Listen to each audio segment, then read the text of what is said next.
까치머리도 자다가 일어난 눈곱 달린 눈도 입에서 흘린 침도 귀엽게 보이는 곳, 그곳이 행복한 가정입니다. 형이 못하면 동생이, 동생이 부족하면 형이, 자식에게 허물이 있으면 부모가, 부모님이 연세 들면 자식이 서로 감싸주는 곳, 그것이 행복한 가정입니다. 여러분의 가정이 서로 덮어주고 감싸주는 우리 행복한 가정 되기를 축복합니다. 창세기 11장에서 12장으로 넘어가면서 여행이라는 주제가 나옵니다. 31절 말씀 보시면요, 중간에 갈대아인의 우르를 떠나 가나안 땅으로 가고자 하더니, 그렇죠? 할아버지 데라, 아들 아브라함 내외, 또 손자 롯이 함께 갈대아 우르를 출발해서 가나안으로 여행을 떠나는 것입니다. 여행을 떠났는데 중간에 하란이라는 곳에 머무르게 됩니다. 근데 32절 말씀에 보면 데라는 나이가 205세가 되어 하란에서 죽었더라. 이 할아버지 데라는 갈대아우를 출발해서 하란에 머물 가나안까지 가지 못하고 하란에서 생을 마감하고 있습니다. 12장 5절 말씀 보시면요, 아브라함이 그의 아내 사레와 조카 롯과 하란에서 모은 모든 소유와 얻은 사람들을 이끌고 가나안 땅으로 가려고 떠나서 마침내 가나안 땅에 들어갔더라. 하란에 정착했던 아브라함 부부와 이 조카 롯은 하란을 떠나서 가나안에 도착을 하게 됩니다. 원래 가졌던 목적지에 도착을 한 것입니다. 3대가 출발을 했습니다. 할아버지, 아들, 손자 3대가 함께 출발했는데 우르에서 가나안까지의 그런 여정이었습니다. 함께 출발했는데 한 사람은 목적지에 도착하지 못했고 두 사람은 목적지에 도착을 했습니다. 그 다음에 성경을 쭉 읽어보면 가나안에 도착했던 두 사람의 그 신앙적인 그 발걸음이 또 전혀 다르게 나타나고 있습니다. 그래서 오늘은 가나안을 주제로 함께 출발했던 그런 세 사람을 살펴보려고 합니다. 우리가 창세기에서 여호수아까지 그 말씀을 쭉 읽으면 그 말씀을 지명을 가지고 정리할 수 있습니다.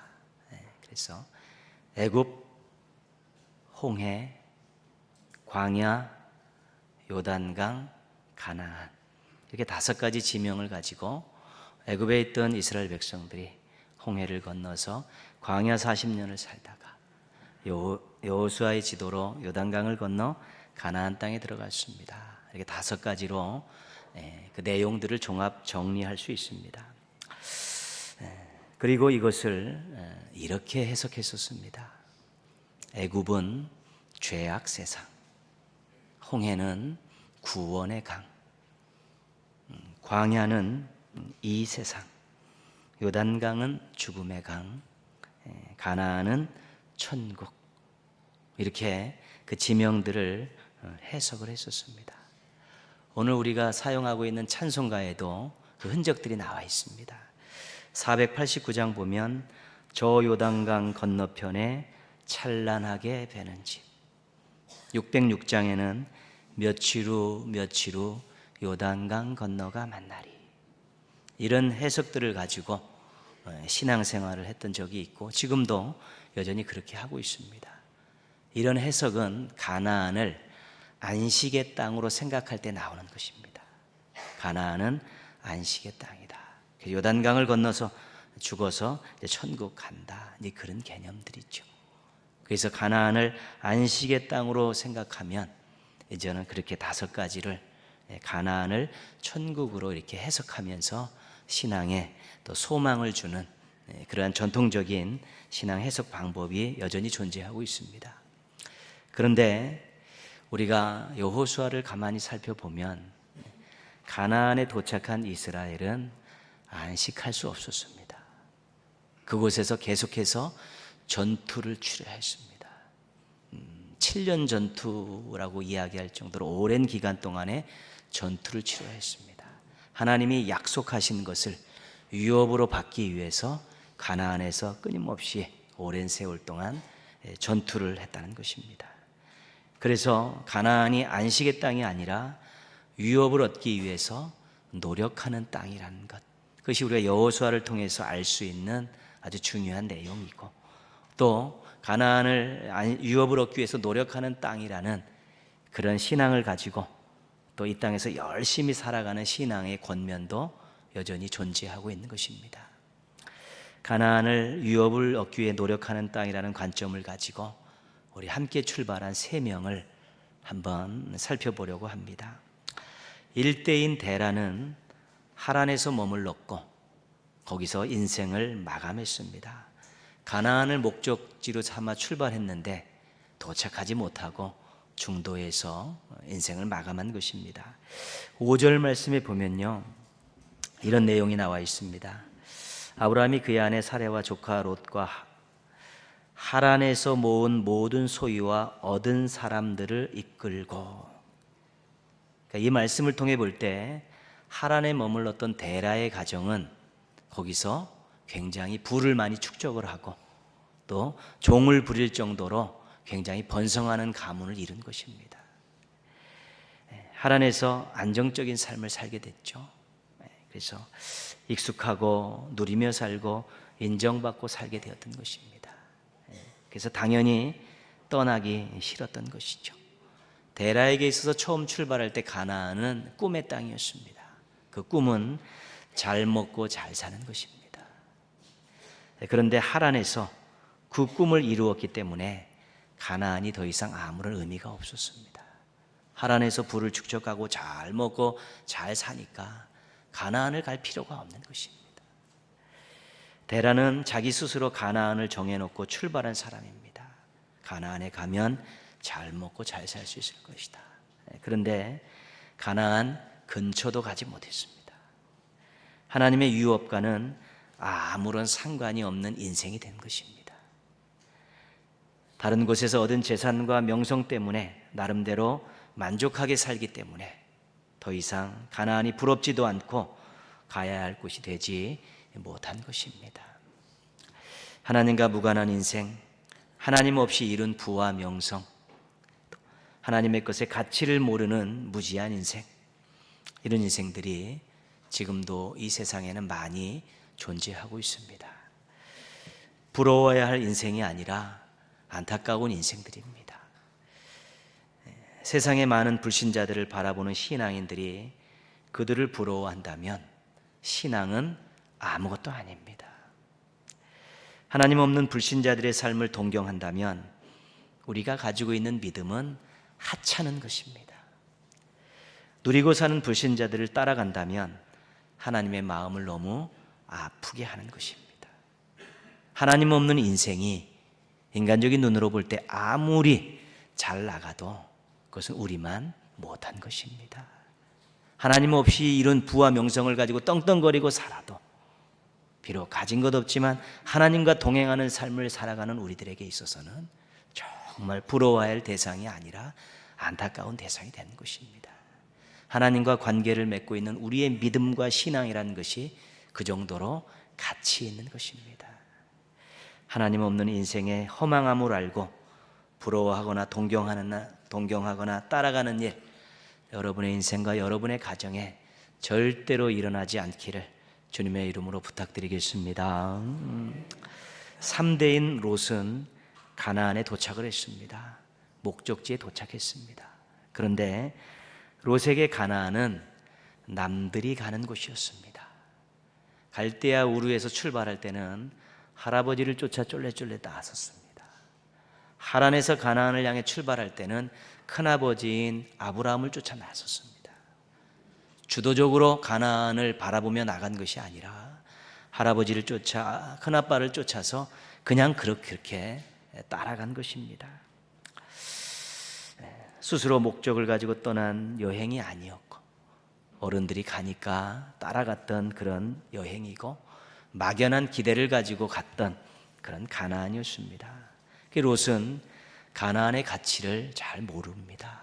그냥 따라가서 함께 도착했고 곁다리로 붙어서 갔던 것이기 때문에 그곳이 어떤 곳인지도 잘 모르고 그곳에서 어떻게 살아가야 될 것도 잘 몰랐습니다. 당연히 하나님께서 그곳에 약속하시고 노력해서 얻어야 될 유업이 무엇이라는 것에 대해서 전혀 모르고 있었던 것이죠. 그러나 그는 분명히 자기 나름대로의 삶의 목적을 가지고 있었습니다. 가나안에서 롯은 아브라함 덕택에 재산을 많이 증식할 수 있었습니다. 얼마나 많이 재산을 증식했는가? 서로 아브라함과 롯의 그 가축 때문에 목자들이 싸우는 일들이 일어났습니다.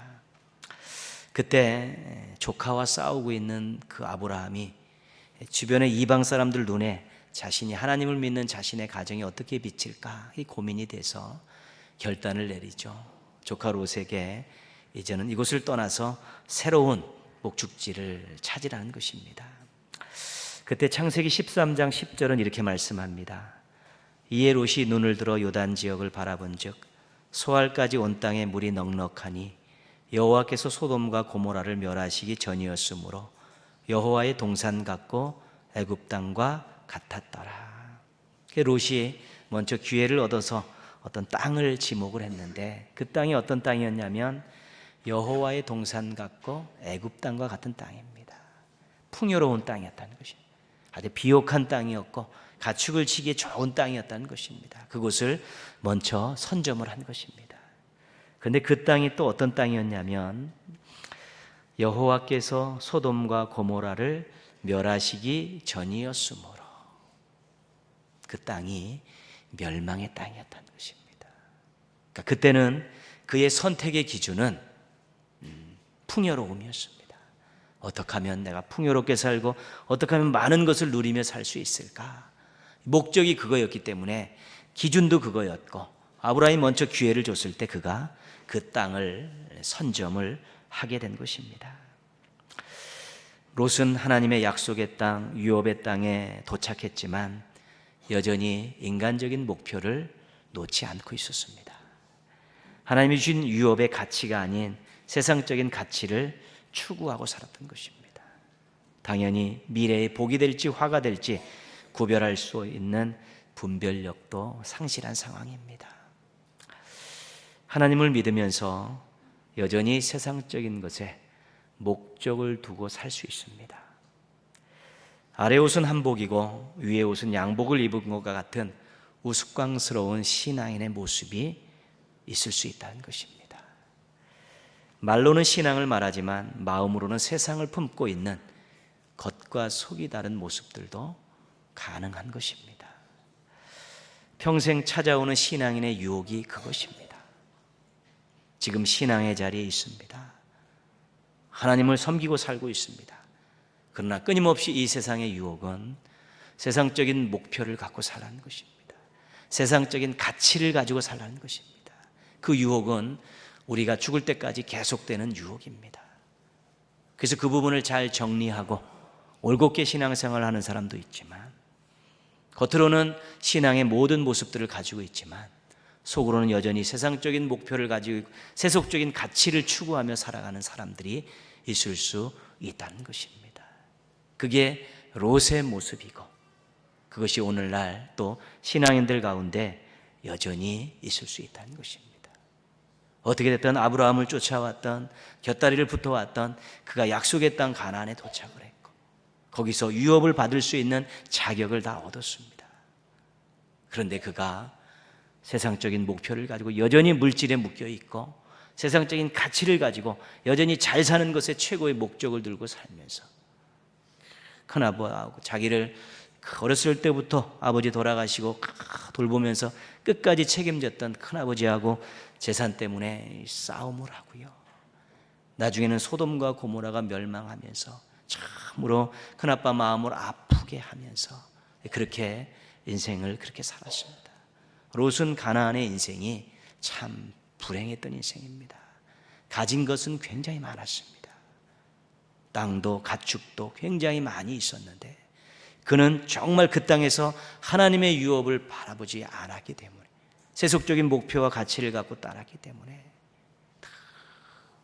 다툼을 일삼고요, 또 가족 간에 불화를 하고, 나중에는 소돔 땅 멸망될 때 아내를 잃고 그 딸들과 함께 부적절한 관계를 통해서 또한 가정의 대를 잇는 그런 비참한 인생을 살게 됐다는 것입니다.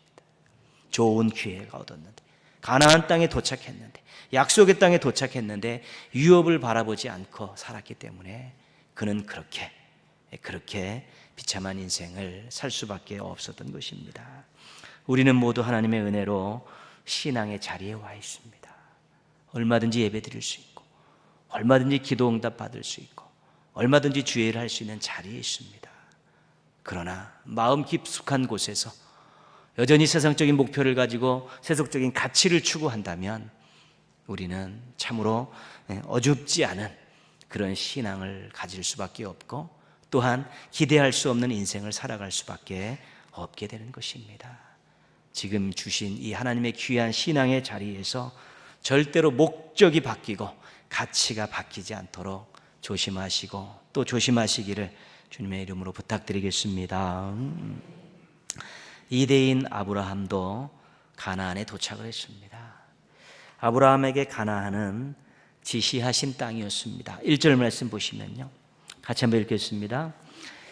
여호와께서 아브라함에게 이르시되 너는 너의 고향과 친척과 아버지의 집을 떠나 내가 내게 보여줄 땅으로 가라. 하나님께서 가라고 하신 땅이고 지시하신 땅입니다. 그리고 가나안은 아브라함에게 약속의 땅입니다. 세 가지를 약속해 주셨는데 2절 말씀에 두 가지가 있습니다. 민족과 이름입니다. 민족, 큰 민족 이루게 해주겠다, 내 이름을 창대하게 해주겠다, 이 두 가지 약속을 주셨고요. 세 번째 약속은 3절에 있습니다. 하나님께서 어떤 약속을 주셨는가, 3절 한번 같이 읽겠습니다. 너를 축복하는 자에게는 내가 복을 내리고 너를 저주하는 자에게는 내가 저주하리니 땅의 모든 족속이 너로 말미암아 복을 얻을 것이라 하신지라. 아멘. 축복의 통로가 되는 것을 약속하셨습니다. 아브라함에게 가나안은 지시하시고 약속하시며 가기를 명령하신 땅입니다. 그리고 그곳에서 그 약속이 이루어지는 유업을 받아야 될 그런 땅이었습니다. 가나안에서 아브라함의 행적 중에 눈에 띄는 것이 한 가지가 있습니다. 그것은 뭐냐면 가는 곳마다 제단을 쌓는 것입니다. 가나안에 처음 도착해서 제단을 쌓습니다. 그리고 베델과 아이 그 중간 지점에 또 자리를 잡을 때도 또 제단을 쌓습니다. 그리고 이동할 때마다, 큰 일이 있을 때마다 그는 늘 제단을 쌓습니다. 하나님께 제사를 드립니다. 하나님의 이름을 부르는 것입니다. 아브라함에게 있어서 가나안은 하나님과 함께하는 삶이었습니다. 지시하신 분도 하나님이시기에 인도하시는 분도 하나님이심을 믿고 살았던 것입니다. 약속하신 분도 하나님이시기 때문에 이루실 분도 하나님이심을 믿고 살았던 것입니다. 늘 제단을 쌓고 하나님을 기억하고 제사를 드리면서 하나님께 감사하고 헌신하고 하나님의 이름을 부르며 하나님을 의지했던 것입니다. 믿음으로 떠나 도착한 가나안에서 제단을 쌓는 일을 멈추지 않았습니다. 정말 제단을 쌓으며 하나님 중심으로 살면서 하나님이 약속하신 그 유업을 받을 날을 인내하면서 기다리고 있었다는 것입니다. 데라와 롯은 그 인생의 목적이 잘 먹고 잘 사는 것입니다. 물질에 가 있었습니다. 근데 아브라함은 그렇지 않았습니다. 아브라함의 가나안에 도착해서 경험했던 가운데 아주 수치스러운 일이지만 그의 신앙을 야무지게 붙들어 맸던 그런 사건이 하나 있습니다. 그것이 뭐냐면 기근이 났을 때 애굽으로 간 것입니다. 양식이 없어서 굶어 죽을까 봐 식솔들을 이끌고 애굽으로 가서 바로를 만났는데 그 바로에게 자기 아내를 누이 동생이라고 속였습니다. 바로가 그 살해를 취하려고 했을 때 하나님께서 막으셨습니다. 왜냐하면 큰 민족을 이루는 유업을 이루는 씨앗이기 때문에 그 통로를 절대로 더럽힐 수 없었기 때문에 하나님께서 막으신 것입니다. 바로의 가정에 재앙이 이르면서 바로가 이 아브라함이 거짓말했다는 것을 알게 됩니다. 빨리 가라 그러면서 바로가 아주 바리바리 다 싸줬습니다. 은금 재산들 다 싸주고 심지어는 노비까지도 다 챙겨서 그렇게 아브라함을 보냈죠. 그러니까 아브라함이 애굽에서 가나안을 왔을 때는 엄청난 부자가 되어 있었습니다. 바로 왕이 미안한 마음에 두려워한 마음에 그에게 싸질머지고 보냈던 그런 재산들이 노비들이 엄청 많았던 것이죠. 아브라함이 정말 부끄러운 일을 하면서 경험했던 건 뭐냐면 거짓말하지 말아야겠다, 진실해야겠다 그런 마음과 더불어서 재산이라는 것은 하나님께서 맘만 먹으면 언제든지 주실 수 있는 것이다 깨달은 것입니다. 자기가 실수하고 자기가 죄를 범했음에도 불구하고 하나님께서 그것을 기회로 해서 그에게 엄청난 부를 주신 것을 보면서 이런 부를 추구하고 재산을 추구하는 이런 것들은 하나님께서 얼마든지 채워주실 수 있는 것이다. 나는 하나님 주신 유업을 바라보고 살겠다라고 다시 한번 다짐하게 된 것입니다. 그가 믿음으로 가나안 땅에 와서 다 제단을 쌓으면서 하나님 중심으로 살려고 노력했습니다. 연약하기 때문에 중간에 실수들 굉장히 많이 합니다. 아브라함이 얼마나 많은 실수를 한지 모릅니다. 그럼에도 불구하고 하나님 중심으로 살려고 노력하면서 하나님께서 그에게 놀라운 변화를 주셨는데 그것이 뭐냐면 믿음이 성장했다는 것입니다. 유업을 받으려고 약속을 믿고 유업을 받으려고 제단을 쌓으며 하나님 중심으로 살았는데 그 유업은 아직까지 이루어지지 않습니다. 그런데 그것을 기다리는 가운데 제단을 쌓는 가운데 아브라함의 믿음이 점차로 자라는 것이죠. 창세기 22장이 정점입니다. 하나님께서 큰 민족을 이루겠다고 약속하시면서 100세 때 준 그 아들, 이 아들이 그 큰 민족을 이루는 씨앗 아닙니까? 근데 그것을 하나님께 드리라고 했을 때 그가 주저없이 하나님 앞에 드립니다. 그때 하나님께서 그를 제지하면서 하신 말씀이 뭐냐면 네가 네 아들 내 독자까지도 아끼지 아니하였으니 내가 이제야 내가 하나님을 경외하는 줄을 아노라. 정말 네 속내가 나를 향해 있다는 거 믿겠다. 이제는 정말 네가 나만 믿고 의지하며 사는 것 내가 이제 믿겠다. 하나님께서 인정하신 믿음이 되었다는 것입니다. 가나안 땅 약속의 땅에 와서 약속을 이루어질 유업을 바라보면서 하나님 중심으로 살면서 때로는 인간적인 욕망 때문에 실수도 했지만 하나님 중심의 삶을 살면서 그의 믿음이 커지면서 그가 결국은 가나안 땅에서 이삭을 얻고 큰 민족을 이루는 토대를 마련하게 되었고요. 그 이름은 믿음의 조상으로 모든 믿는 자들의 이름에 회자되고 있었고요. 참으로 그가 로마서에 보면 분명히 이야기합니다. 아브라함이 축복의 통로였다고 분명하게 선언하고 있는 것이죠. 그런 모습들로서 그가 유업을 전부 후손들에 의해서 또 세월이 흘러가면서 다 받는 놀라운 역사를 경험하게 되는 것입니다. 그런데 기억하십시오. 아브라함과 사라는 아들을 낳을 수 없는 부부였습니다. 꼭 그것만 갖고 이야기하는 것이 아니라 그들에게 있어서는 인간적인 조건들이 그렇게 좋지 않았다는 것입니다. 창세기 11장까지가 이제는 인간의 죄악을 보여주며 심판을 하는 그런 장입니다. 그 11장을 누구의 가문으로 마무리를 하냐면 데라의 가문으로 마무리를 합니다.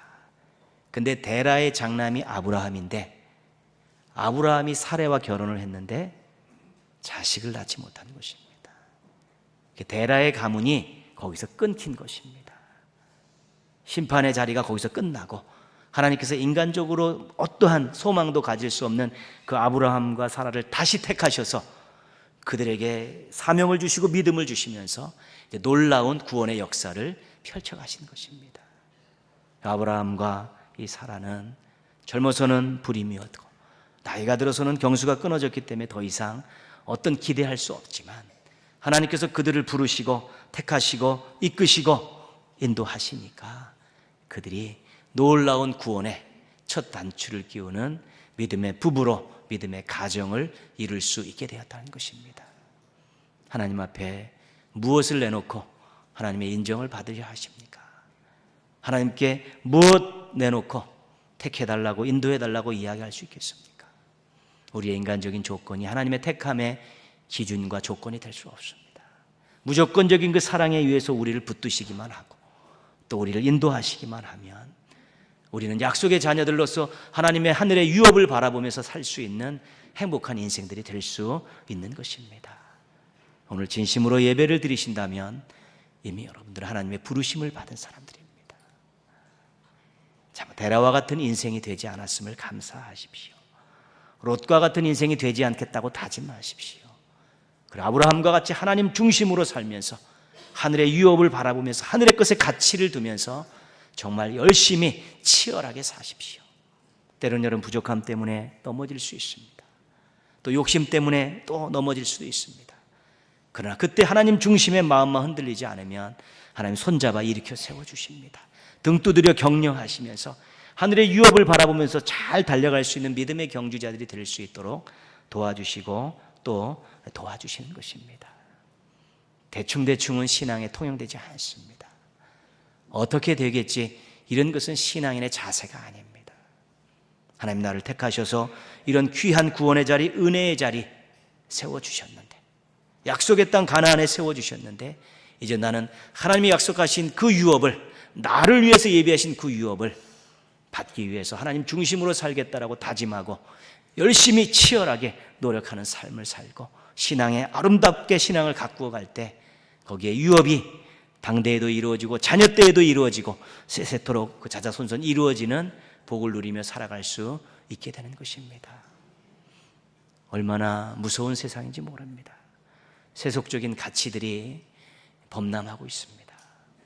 잘 먹고 잘 살아라. 즐기면서 살아라. 너만 잘 살면 된다. 이런 비신앙적인 세속적인 가치들이 지금 이 사회를 범람하고 막 잠기고 있고요. 그것들이 우리의 가정들로 밀려오고 우리의 교회들로 밀려오고 있는 것입니다. 데라와 같은 모습 가지고는 동화될 수밖에 없습니다. 롯과 같은 신앙 갖고 있으면 타협할 수밖에 없습니다.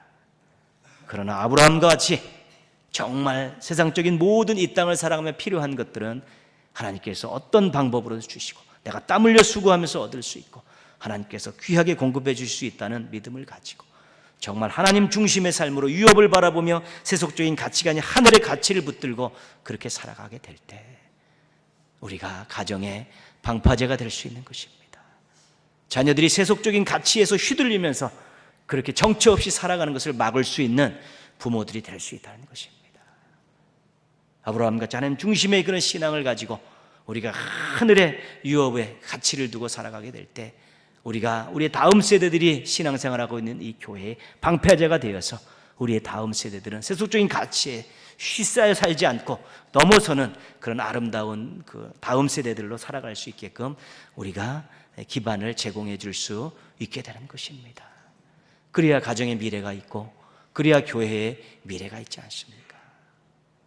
가정을 살피시고 자녀들을 살피시고 신앙을 살피시고 교육을 살피시고 또 물질을 살피십시오. 정말 세상적인 그런 가치를 가지고 그런 목적을 가지고 내가 가정을 이끌어가고 있지는 않은가, 우리 자녀들을 그렇게 키워가고 있지는 않은가, 이때 점검하지 않으면 나중에 감당할 수 없습니다. 교회 안에서도 우리 교사들이 열심히 기도하면서 아이들에게 정말 신앙으로 키우려고 사람 듬뿍 주면서 노력하고 있습니다. 그러나 집에서 함께 협력하지 않으면 쉽지 않은 일입니다. 매일 큐티는 하고 있는가, 기도 생활을 하고 있고 어떤 목적을 갖고 살고 있고 정말 예수님이 구원자라는 것에 확신을 갖고 살고 있는가, 이런 것들을 점검하면서 그들이 정말 하나님 중심의 신앙을 가지고 살게 우리가 잘 키워야지 그것이 하나님 앞에 부끄럽지 않은 것이고 하나님 앞에 면류관이 될 수 있게 되는 것입니다. 올 가정의 달을 보내고 있습니다. 우리의 가족 중에 데라와 같이 가나안 근처도 가보지 못하고 하나님의 유업이 무엇인지도 모르고 살다가 이 땅을 마감하는 사람 한 명도 없도록 우리가 더욱더 열심을 내야겠습니다. 신앙의 모양은 가지고 있지만 롯과 같이 여전히 세속적인 목적과 가치를 추구하는 가족들이 다시 한번 하나님 중심의 삶으로 돌아오도록 우리가 더 치열하게 기도하고 노력해야 되는 것입니다. 그래서 우리의 가정 안에서는 정말로 아브라함 같이 하나님 중심의 삶으로 하나님 영광을 목적으로 하늘의 가치를 두고 살아가는 그런 가족들이 함께 어우러져 살아가는 그런 가정을 만들기 위해서 더욱더 노력해야 되는 것입니다. 그럴 때 행복한 가정 속에서 서로 부족하고 연약하지만 보듬어 안고서 서로 함께 어깨동무하고 서로 업고지고 그렇게 하나님 나라의 순례의 여정을 잘 달려갈 수 있게 되는 것입니다. 여러분과 여러분의 가정이 하나님 중심의 신앙과 삶을 준비해서 갈수록 좋아지는 가정 이루며 사시기를 축복합니다. 또 주의 몸된 교회 안에서 그런 훈련 잘 받으셔서 세상적인 가치가 범람하는 이 사회 속에서도 여전히 방파제와 같은 역할을 하고 올곧은 절개를 가진 신앙인들로서 세상의 빛과 소금으로 살아가시기를 축원합니다.